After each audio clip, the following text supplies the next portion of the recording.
connect, let me say, you guys have been a great audience. So I've been watching all the presentations, they've been amazing. And all of you have been extra responsive. Actually, to be honest, I'm myself. So the idea here is my presentation is about misconceptions in artificial intelligence. Now I've taught a lot of workshops on this, I've worked in the field, and this is common things that I've noticed. But my presentation is not just any presentation. My presentation is with all of you here. Okay?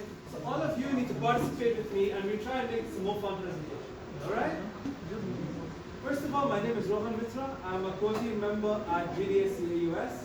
I'm actually a third-year student at the American University of Sharjah, and I'm pursuing a double major in computer science and mathematics. I've actually been working in the field of machine learning as a research assistant for the past 1.5 years.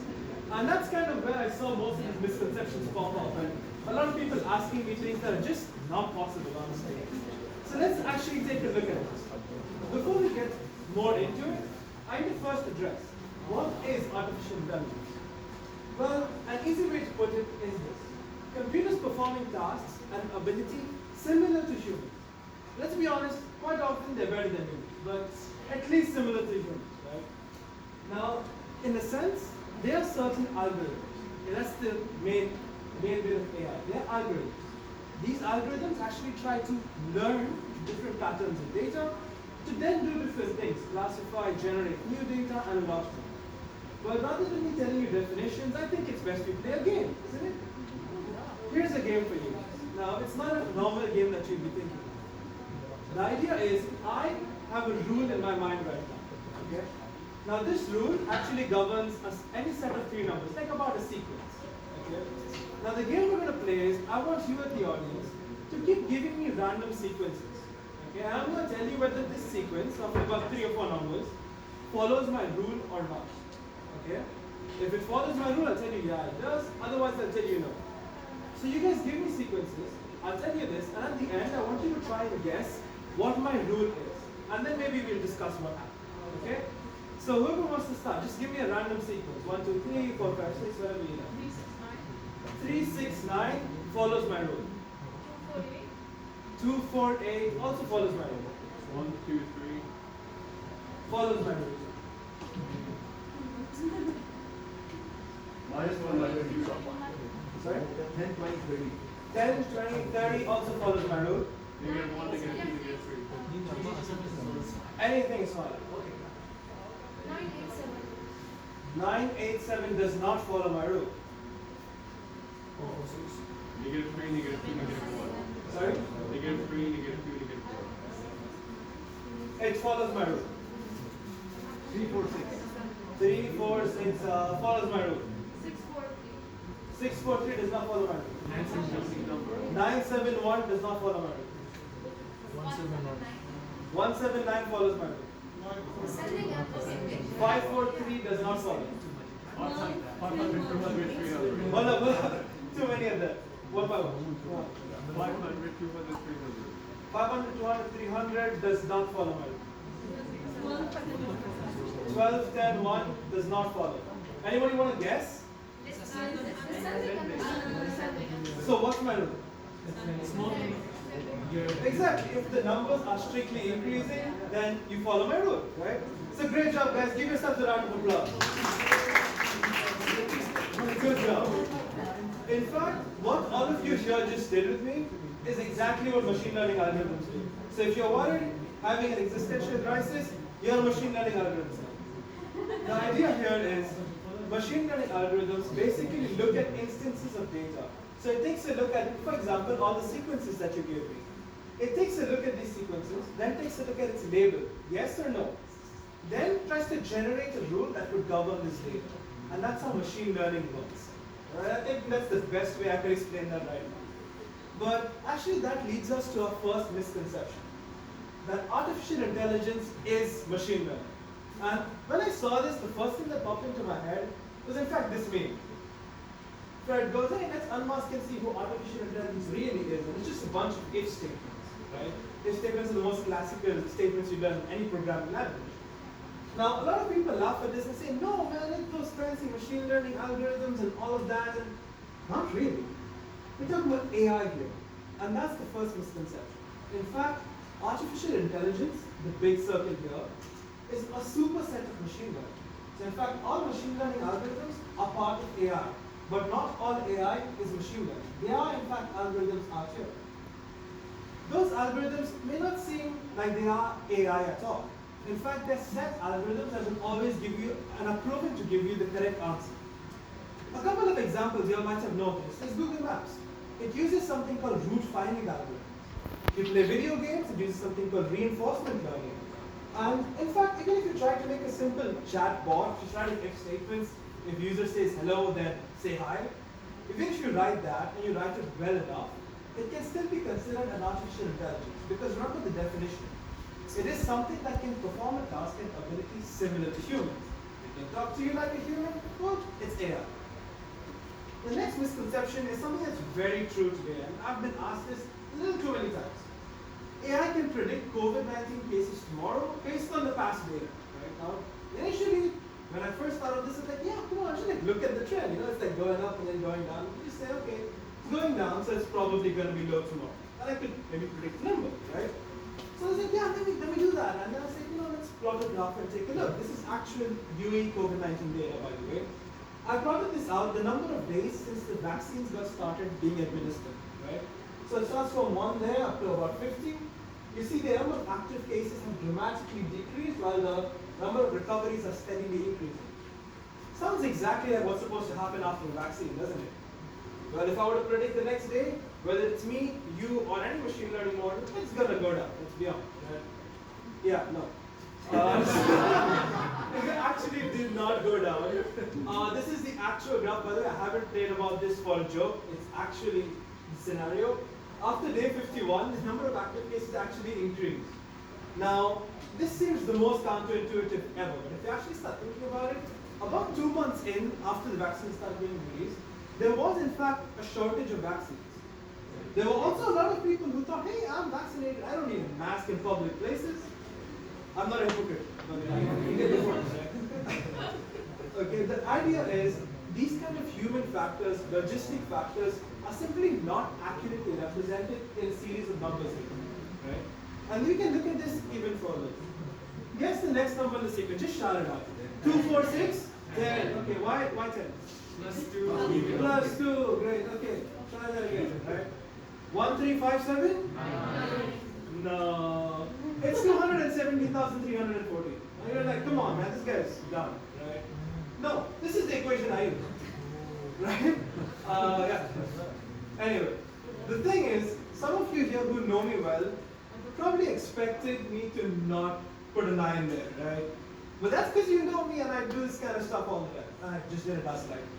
Either way, this is something that you wouldn't have predicted based on solely these numbers. Even the rule you would have come up with, plus 2, doesn't work out anymore. In fact, human unpredictability is not easy to model. And that's why such a problem is very difficult to solve. The next is something that is very common, especially amongst people who don't know much about artificial intelligence, is that it's very difficult for AI to understand. A lot of people have approached me thinking that AI is just some magic wand, that I just take a wand and say abracadabra and it's done, right? But not really. And I wanted to try and attempt to explain at least the basic process here. Here's my favorite analogy, by the way. I've been using this to explain in all my workshops, and I came up with this and I'm very proud of it. Anyway, the idea is you think of teaching a machine learning model like you're teaching a student in a class. You start by identifying the problem, which could be thought of as, what course am I teaching exactly? Then you try to gather data to solve the problem, right? So you think of that as making the syllabus of your course. Next, you try to organize that data. So you can think of it as maybe preparing questions and answers for the students to start learning from and to represent the material accurately. Then you actually pick a student, which is not the most intuitive, but you pick a student, okay? The idea is these students are actually our machine learning algorithms and models, right? And the idea is different models, just like different students, have different specialities. Some students are good at athletics, some are good at memorizations, debating, music, and so much more, right? Similarly, there are different models that can do the same. And that all depends on the problem you've identified to begin with, right? If you're teaching PE, you take the athletics student to teach, obviously. Next is actually where the fun starts. You let the student learn. What that means is, just as we played the game earlier, it tries to look at the data, look at the label, try and get rules, conclusions, and so on. Once it does that, you give them an exam. Classic professor rule, right? The idea is, one important thing to note is that whatever questions you give them to learn from, just like any actual professor, they're not going to repeat those questions in the exam, and you shouldn't either, right? Once they learn, you're going to grade the exams, which is something like measuring accuracies of the model. After that, you think, is the student good enough to pass my class? You can be as stingy as you want, by the way. So you take a look at that, and if they're not, if you feel like you could still improve, you could still teach them more, you follow the arrow back, and then try again, right? So you try different things, different kind of data, different augmentations, different models, and so on. Once you're happy, you let the student pass your course and leave the class. And that's basically how machine learning works. So machine learning is not a black box ever. Okay, so remember that, and don't ever think it's a wand that's magic. The next, I think, is something that's a very easy question. Can an AI replace a human being? Maybe. What do you guys think? No, Maybe. to some degree, okay, perhaps that's a nice. With linear time, yes. Depends. It depends. Okay, fair enough. Let me show you guys an example. So I was trying to make an AI with video. Right. Oh, okay, never mind. Scared me there. Alright. So I was trying to make an AI that actually recognizes people's faces and then tries to predict their age. Okay? So I'm trying to do this very fun project. You can try it out if you know how machine learning works. Either way, I tried it out and what's the video? That is not Wait. I didn't play the video. I do machine learning, not PowerPoints, okay?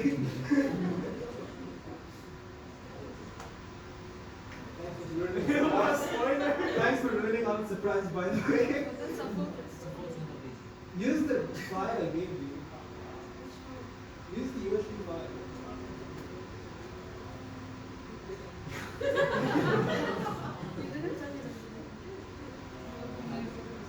Anyway, we'll come back to that some other time. Anyway, can you just play the next slide for me? We'll come back to that later. Alright, anyway, the point here was, I tried and I worked hard and the AI took my face and said I'm between 0 to 5 years old. Does it look like it? Seriously? With these glasses? No, okay. I was very disappointed.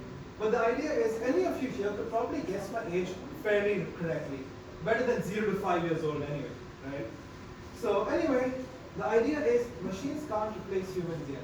In a simple task, it's just telling someone's age is so trivial for any of us, and any of our children too. If you get a small child, you can still approximately tell your age, right? So this is something that is just something that will show you that AI is not there yet.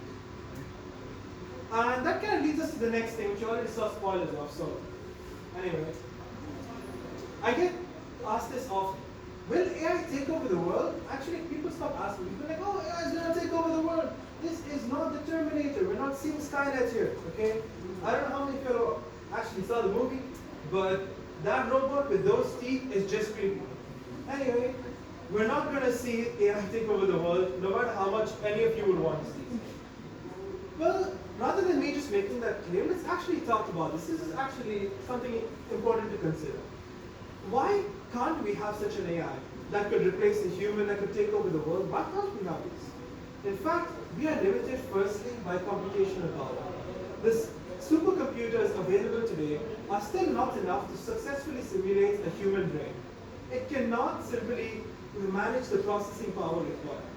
We're just not there yet, even with the best computers in existence today, right? So we're just not there yet. The next thing is actually based on algorithms. We don't have an algorithm for continuous learning. All of us here look, experience things, and then learn from them. But as we discussed earlier with the whole teaching a student thing, you actually have a fixed process for machine learning. We don't have such a dynamic process that a bot could actually go and learn on the fly.